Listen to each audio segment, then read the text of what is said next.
اکثر لوگوں کے گھر اس وقت خراب ہوتے ہیں جب دو افراد کے درمیان کوئی تیسرا فساد پیدا کرنے کے لیے آ جاتا ہے۔ بعض مرتبہ کچھ لوگ پریشانی میں اپنے گھر کے مسائل کو کسی ایسے گھٹیا آدمی سے ڈسکس کرتے ہیں، مشورہ کرتے ہیں، جو اس انسان کو انتہائی گھٹیا قسم کے مشورے دیتا ہے۔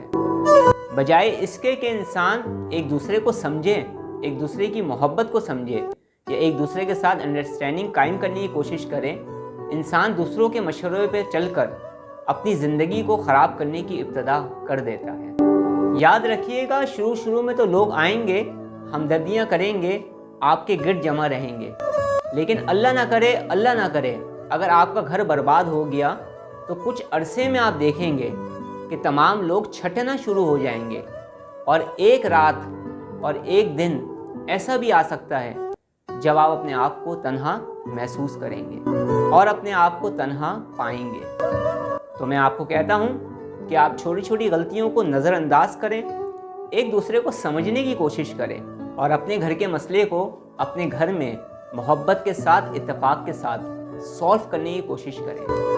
تاکہ وہ دن نہ آئے جب آپ تنہا ہوں، تاکہ آپ اس زندگی کے دور میں اکیلے نہ رہ جائیں،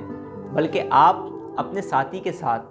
ہر خوشی اور غم کا وقت ساتھ گزاریں۔